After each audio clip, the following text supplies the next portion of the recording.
have been under a lot of scrutiny lately because of a comment that you made. And I want us to talk a little bit about that because it's very controversial. You said, I am not Nigerian, or something to that effect. Yes. What did you mean by that? I was quite disappointed with the journalists who should have really expatiated on what I meant, because I didn't just say I'm not a Nigerian. I gave her reasons why I wasn't a Nigerian. Now I see Nigerian as a colonial structure.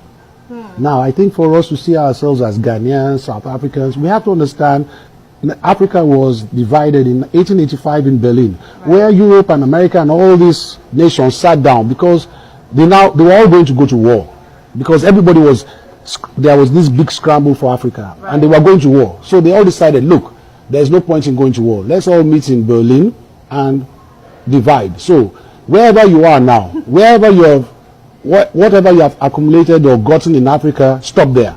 We all meet in Africa, in Berlin, and we'll sort this problem out. So they go to Berlin. They say, okay, England, you have got here, you are in Ghana, you are in Nigeria, blah, blah, blah. Okay, this is your land henceforth. South Africa, this is France, this is yours, Belgium. And they sat down and divided Africa like a big cake.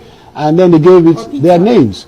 Remember, Ghana wasn't Ghana. I think Dr. Kwame Nkrumah changed it to Ghana. Ghana was first known as Gold Coast. Like Burkina Faso was known as Upper Volta. It was Sankara who changed the name. So Nigeria is still bearing the name that Lord Lugard's wife gave Nigeria. What annoys me more about that name is probably they were making love or kissing somewhere and said, darling, what should we call this land we've acquired? Oh, Nigeria. Oh, that sounds okay. Nigeria. Oh, isn't that lovely? Honey, thank you. I give it to you, my love. And they gave us, and we are now proud Nigerians. So I see myself as an African.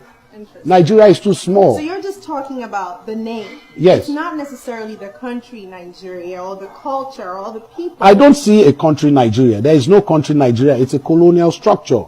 Okay. Then if we're going to talk about, then I come from the Yoruba kingdom in that case. Okay. We had kingdoms, we had empires. So I will come from the Egba kingdom or the Egba empire, where is my indigenous, where my father is from. So I don't see, these are colonial structures then. But if we were supposed to be thinking smart as today, 21st century, Nigeria is too small. I'm an African. I want the whole continent for myself. Somebody listening may say, that's kind of in the past. Why can't we just move on? Nigeria is Nigeria today. Let's accept it. Let's embrace it. And let's move on. But rather, let's accept the Queen is our Lord and Master. I don't accept it. I will never accept that. Why? I should accept, it's like saying, let's forget 500 years of slavery. How can we forget our past? How can we forget history? And we take all these things for granted. You see, Africans say, no, let's move forward. Oh, the slave trade. Nobody wants to discuss serious issues. Do you believe the Jews will leave the genocide? You can't even crack a Jewish bad joke or good joke. You crack a Jewish joke. They will call you. You see, when the Jews descend on you, you will just start apologizing. A good joke. Don't joke. This is not a joking matter in any form. So why do Africans take it for granted? 500 years. Do you know how many generations of Africans were lost? And then 100 years of colonial rule. 60, 70 years of bad African governments, corrupt. And we're supposed to just say, no, forget it, let's move forward. Move forward to where? A man without the knowledge of where he's coming from cannot know where he is or where he wants to go. So we don't know where we are. So where are we supposed to go?